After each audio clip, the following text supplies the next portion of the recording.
안녕하세요, 오토카 매거진입니다. 계속해서 전기차의 소식이 연일 쏟아지고 있는 가운데 현대 아이오닉5가 실제로는 V12의 기능의 활용성을 갖고 있음에도 불구하고 국내 주행거리 기준 429km 1류 모델을 기준으로 저렇게 나왔죠.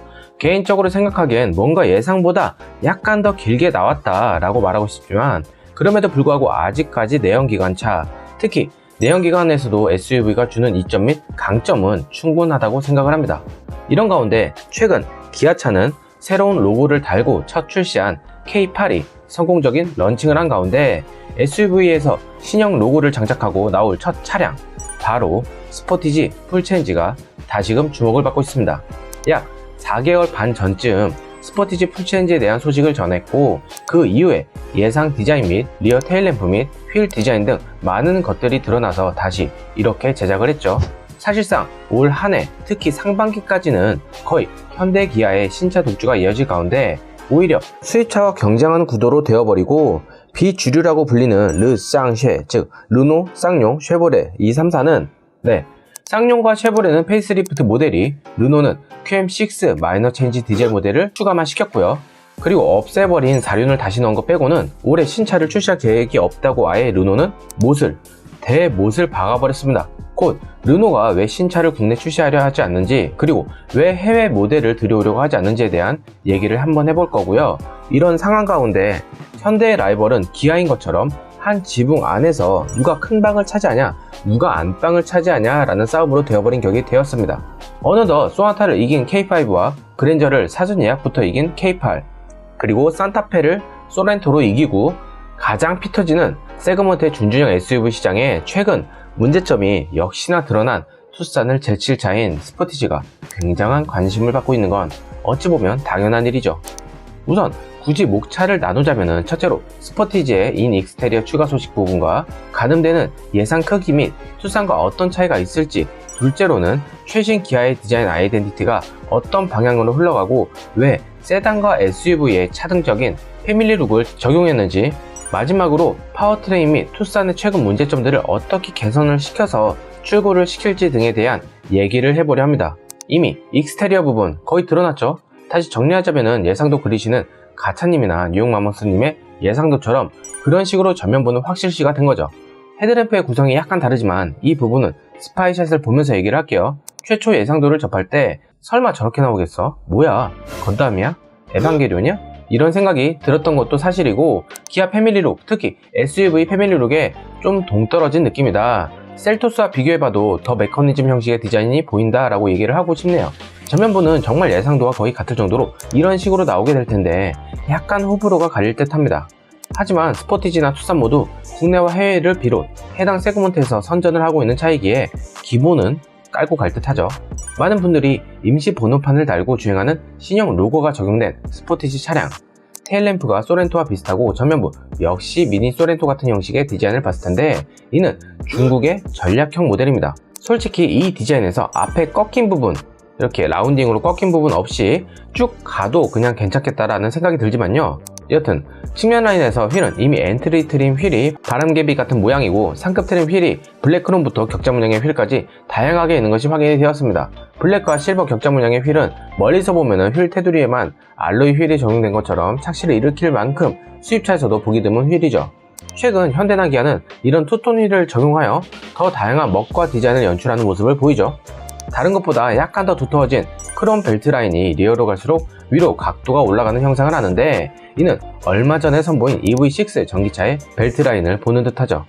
2열 탑승객의 시야가 좀 답답한 면이 있을 듯 한데, 여기서 2열 창문이 끝까지 다 내려가지 않았을 때 나오는 불편함이나 갑갑함도 있을 듯 합니다.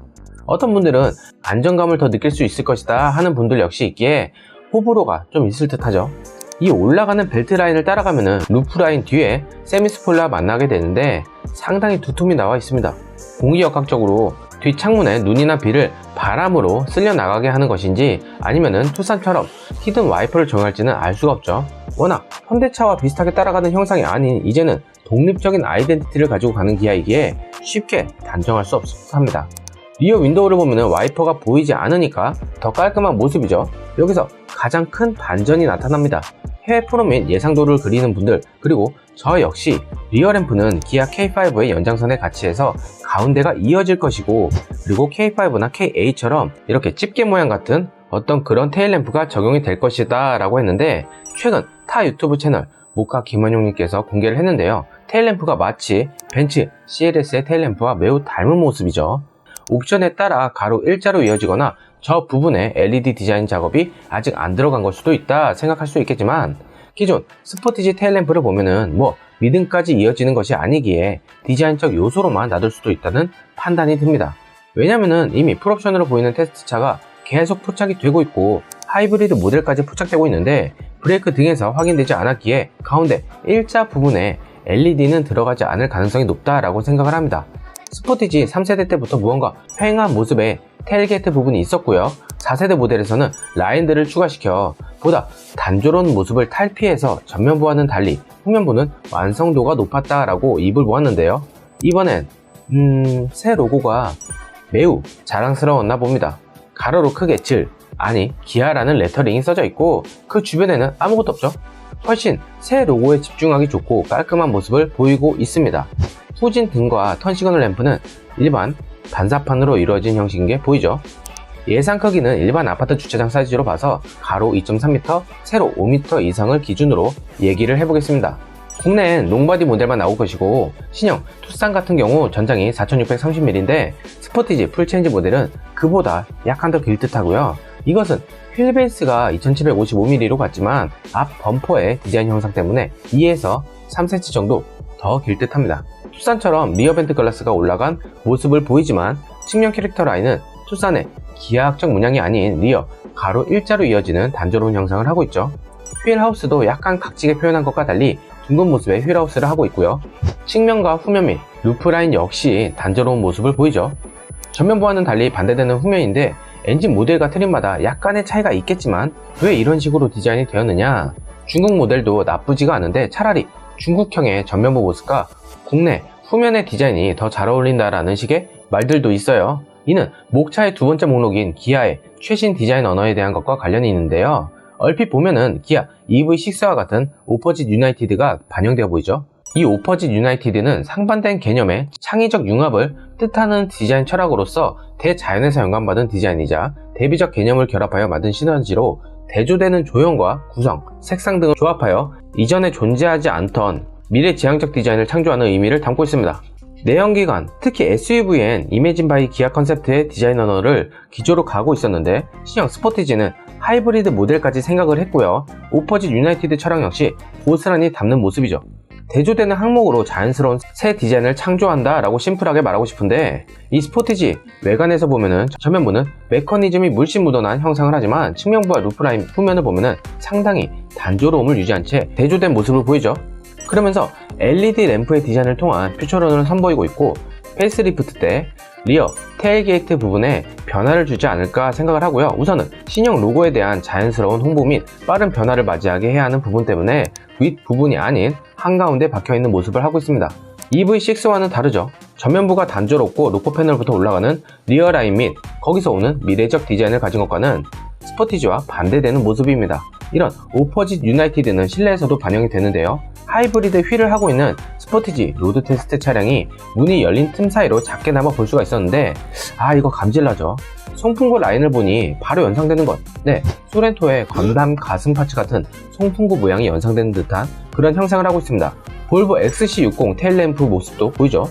그 아래로 주유구와 트렁크 개폐 및 트랙션 컨트롤 온오프 버튼이 있을 듯한데, 저 단독으로 있는 버튼, 저게 어쩌면은 오토홀드 온오프일 수도 있다는 생각이 드는데요. 그 이유가 K8과 니로 풀체인지 실내 유출 사진에서 무언가 센터페시아의 기존에 있던 그 레이아웃과는 다른 그런 모습을 보여줬기 때문이죠. 이는 EV6에서도 마찬가지로 나름의 반전 같은 느낌의 실내 구성을 보였기에 충분히 그럴 수 있다고 봅니다. 송풍구 디자인만 봐도 예사롭지가 않죠. 단독으로 쓰이는 실내 스파이샷이 있는데 그 부분의 사용이 힘들 듯하여 우선 말로 설명을 드릴게요. 소렌토처럼 콕핏 디자인을 보이는 것은 맞으나 소렌토 같은 형식이 아닌 K8과 거의 비슷한 형식이라고 보면 됩니다. 즉 소렌토처럼 완전 일자 형식이 아닌 살짝 꺾여져 있는 그런 부분이라고 보면 되는 거죠. K8처럼 듀얼 12.3인치의 화면을 적용한 것이 아닌 12.3인치의 클러스터와 투싼과 같은 10.1인치 크기의 메인 인포테인먼트 화면을 K8 커브드처럼 보이는 그런 살짝 운전자 쪽으로 꺾여진 형상을 하고 있다, 이렇게 알면 되겠네요. 원래 커브드란 것이 왜 컴퓨터도 듀얼 모니터를 사용하면서 보기 편하게 한다고 양쪽을 이렇게 꺾는다던가, 그래도 가운데 베젤에서 주는 집중이 안 되는 현상 및 마우스의 움직임이 더 커져서 영상 작업이나 문서 작업을 많이 하는 분들에게는 이런 하나하나가 좀 거슬리죠. 하지만 커브드 모니터는 이런 게 없이 감싸는 듯한 곡률을 보이고, 총 게임과 레이싱 게임 등 몰입도를 높이고 다양한 작업을 할 때 여러 창을 띄우면서 집중력을 유지하게 하는 것이 커브드 모니터입니다. 이런 차이가 있으니 큰 혁신을 적용했다가 아닌, 하나는 좀 큰 화면, 하나는 덜 큰 화면을 이뻐 보이게 잘 붙여놨다 라고 보면 되죠. 송풍구 라인은 소렌토처럼 기역자로 꺾여진 모습을 할 듯 하고요. 기어 노브가 솟아있지 않죠. 전자식 다이얼 기어가 적용되어 보입니다. 솔직히 오퍼짓 유나이티드 디자인이라고 하는 게 중국 모델의 인테리어를 보면 더 맞는 것 같은데, 이건 뭐 중국 사람들이 워낙 터치와 큼직한 헤드램프 같은 것을 좋아하니 그렇다 치고요. 인테리어 사진은 하위 트림으로 일반 인조가죽으로 덮인 시트와 작은 휠이 대변해 주는데요. 최근 인테리어 사진 같은 경우 예상외로 스포티지인데 이런 식으로 실내를 연출했나 싶을 정도로 좀 놀랄 부분이 있습니다. 바로 내부 도어 캐치 옆에 트위터식의 스피커를 보인 건데요. 이게 수입차 라인에서도 고급 세단 및 고급 SUV에서만 있는 방식을 아마 보스 오디오와 같은 옵션을 통해 제공하는 듯 합니다. 시트 같은 경우 기존보다 좀 더 옆구리를 잡는 날개가 더 솟은 것이 보이는데, 최근 현대와 기아가 풀업 시트 말고 일반 시트에서도 착자감이라고 해야 하나요? 기존에 뭔가 불편한 그게 아닌 잘 감싸는 느낌이 들더라고요. 다만 내구성이 가죽이 금방 울고 이런 것은 모르겠으나 잠깐 타서 운전을 해봤을 때 좀 우회성이 보였었습니다. 원래 시트 같은 것에서 원가 절감이 많이 들어갔었는데 말이죠. 하지만 소렌토나 소렌토 하브처럼 이번에도 당청 처리를 안 해서 시트 내부 철판에 다 녹슬게 하는 뭐 그런 건 아니겠죠. 전체적으로 보면은 기아가 세단은 세단대로 통일성을 갖고 가장 이윤이 남고 잘 팔릴 것 같은 모델, 즉 K5와 준대형 세단인 K8에서 리어 부분의 통일성만 갖대 전면부에서 차이를 느끼게 하는 그런 모습을 보이고요. 실내 레이아웃에서도 그런 부분은 확연하게 차이를 주고, SUV 라인 같은 경우 리어나 전면부의 통일성이 대충 보면 아 그렇구나, 전체적인 느낌에서 아 그렇구나 하지만 따지고 보면은 그릴도 그렇고 헤드라이트 및 주간주행 등도 그렇고 세단보다는 덜한 통일성을 보이죠. 그리고 명칭도 각각 독립적인 모델처럼 큰 틀은 유지하되 세그먼트마다 잘 팔리는 요소 및 포인트 요소를 둬서 세단과는 다른 패밀리룩 방식을 제공합니다. 모하비아 사골에서 다시 포장지를 이쁘게 재포장해서 내놓은 곳이라 그렇다 치고, 그나마 소형 SUV 라인인 셀토스와 곧 나올 스포티지가 그 나름의 기조를 같이 하고 있고요. 니로 풀체인지 예상도는 같이 한다고 하기보단 큰 틀 안에서 다르게 움직인다 라고 생각이 듭니다. 마지막으로는 파워트레인 부분 및 신형 투싼에서 보인 하자나 결함 문신 부분을 짚고 마무리를 할게요. 신형 투싼 파워트레인을 보면서 아쉬운 게 수출용까지 하면은 세분화된 파워트레인을 얘기했었는데, 국내에는 1.6 하이브리드까지만 제공을 하고 있죠. 우선 스포티지 역시 수출 모델 포함해서 일반 연료 기반은 1.6 가솔린 터보와 2.0 가솔린, 그리고 2.5 GDI 엔진과 1.6과 2.0 VHT 디젤 이렇게 하고, 하이브리드 라인 48V 마일드 하이브리드 포함입니다. 1.6L 가솔린 터보 마일드 하브, 1.6L 디젤 마일드 하브, 1.6 가솔린 터보 하이브리드, 1.6 가솔린 터보 플러그인 하이브리드로 다양하게 갖고 있는데, 국내 소비자들의 선택은 매우 한정적이죠. 일전에 스포티지의 48V 마일드 하브 모델을 투싼에 없으니 먼저 선보일 수 있을 거라고 했지만, 유럽에서 활발하게 선보이는 48V 시스템과 플러그인 하이브리드를 국내에 먼저 선보이지 못하는 이유는 명확하죠. 높아지는 가격 대비 과연 잘 팔릴까 하는 것, 즉 이 가격이면은 내연기관에 더 큰 모델을 살 수가 있는데 라는 이런 식으로 계산법이 들어가니까 1.6 가솔린 터보 하이브리드까지만 팔리는 겁니다. 아무래도 투싼 때처럼 사전 계약을 받으면 내연기관부터 선택권을 먼저 주고 1.6 터보 하이브리드는 후에 나올 듯 하고요.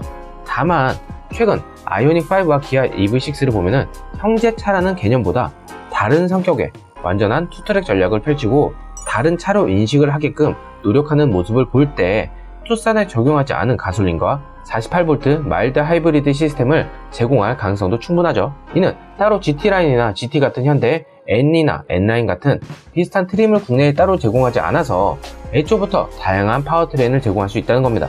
유럽에 공개한 신형 투싼 마일드 하이브리드와 플러그인 하이브리드 같은 경우 각각 178마력과 261마력으로 L라인으로도 제공하는 것이 밝혀졌죠. 스포티지의 이름답게 이런 식의 파워트레인을 애초부터 같이 제공하면 좋겠죠. 다른 것보다 PHEV가 기대되는데 현재 유럽 전략 모델인 기아 시드와 같은 파워트레인을 가질 것이고요. 이는 8.9kW시의 리튬 폴리머 배터리 팩과 44.5kW 전동 모터가 장착되어서 최대 60km까지 전기로만 운행이 가능합니다. 상당히 좀 길죠. 보통은 40km가 거의 한계점인데 이 모델의 PHEV는 1년 동안 스웨덴에서 4,000대 이상이 판매되는 등 유럽에서 매우 좋은 모습을 보이고 있죠. 물론 PHEV의 단가가 높고 국내에는 전기차가 아니면 내연기관, 이런 뭐 아니면 도식의 선택권을 크게 가져가기에 큰 메리트가 없을 수도 있습니다. 유럽에서 프로시드 플러그인 하이브리드가 약 4,380만원 정도를 마크하는데 국내에는 일반 하이브리드와 약 350에서 400만원 차이를 보인다고 치면은 풀옵션 기준 3,800만원 정도? 그렇게 제공할 듯 합니다. 그렇다면 메리트가 충분히 있다고 생각을 하고요. 이제 해외보다 국내 소비자들에게도 많은 선택권을 주고 내연기관의 판매를 북미와 같이 전담하게 하는 것은 좀 아니라고 생각을 하죠. 크게 보조장치나 돈이 많이 안 들어가는 48V 마일드 하브 시스템이라도 먼저 내놨으면 한다는 거죠. 투싼이 나온 지 수개월이 지난 현재 여러가지 하자 및 결함 부분이 들려오고 있죠. 주행 관련 문제로 레이더 오류로 인한 주행 보조 기능들이 제대로 작동하지 않는 경우가 생기고 교차로 충돌 방지나 후방 충돌 방지 같은 부분이 제대로 작동을 안 해서 사고로 이어진 경우가 발생을 한 거죠. 지난 3월엔 짧게 앞으로 가다가 후진으로 넣어서 후진하고 하는 동작을 수회 반복해서 브레이크 과열과 함께 오작동이 일어난 부분이 있었는데 이 오작동 때문에 주차장 벽을 들이받고 나서 멈추는 상황이 나왔죠. 1,000km도 뛰지 않은, 아니 500km도 채 안되는 주행거리를 보유한 차량이기에 사고 후의 대처도 좀 순탄치가 않았어서 많이 기사화가 됐던 부분입니다. 이런 센서 부분은 신형 번호판 가드 문제가 있는 것으로도 확인이 되기에 이게 좀 스토브와 현대가 이런 사소한 부분에서 사이즈 차이 때문에 센서의 오작동을 일으킨다는 게 좀 그렇죠. 그래도 최근 뭐 제네시스 GV70 화재나 G80 화재 등 그런 것들에 비하면은 그나마 판매 대수에 비해 좀 적은 편이긴 합니다. 이번 스포티지에서 이런 부분까지 생각을 하여 마지막 테스트를 무사히 마치고 출고를 했으면 하는 바람이네요. 생산 일정 및 생산 대수의 문건까지 나온 상태인데요. 내수는 18.9만 대, 수출은 15.3만 대를 판매 및 수출하려 하는데 이게 아마 연간 판매 목표 계획인 것 같습니다. 미국 빼고 광주 공장 생산량으로는 연간 19.2만 대 생산을 목표로 하고 있고 이는 역대 기아차 중에서 가장 많은 생산량을 자랑할 모델이 됩니다. 양산 일자가 6월 중순부터 도입할 듯 하지만 현재 반도체 문제도 그렇고 한 달 정도 늦어질 수도 있다는 점 참고 바라고요. 네, 오늘 소식은 여기까지고요. 스포티지의 출시일이 점차 다가오면서 많은 떡밥들이 노출이 되고 있는데 내 외관도 좋지만 나름 인색한 파워트레인의 다변화를 현대 투싼 말고 먼저 차별되게 48V 시스템이라도 제공을 했으면 합니다. 항상 더 좋은 소식을 어떻게 하면 전할 수 있을까? 최근 EV6에 대한 얘기 역시 같은 소식 말고 어떻게 유익하면서 차별적 소식을 어떤 식으로 전달할 수 있을까 하는 고민을 하면서 제작을 하고 있습니다. 구독과 좋아요 및 알람 설정으로 힘을 주신다면 너무너무 좋을 듯 하고요. 짧은 광고 시청 하나까지 해주신다면 더할 나위 없이 저에게 가장 큰 선물이 될 듯 합니다. 일교차 큰 날씨와 미세먼지 조심하시고 코로나19는 더 조심하세요. 더 발전하는 모습과 좋은 소식으로 찾아뵙겠습니다. 시청해주신 구독자 및 시청자분들 진심으로 감사합니다.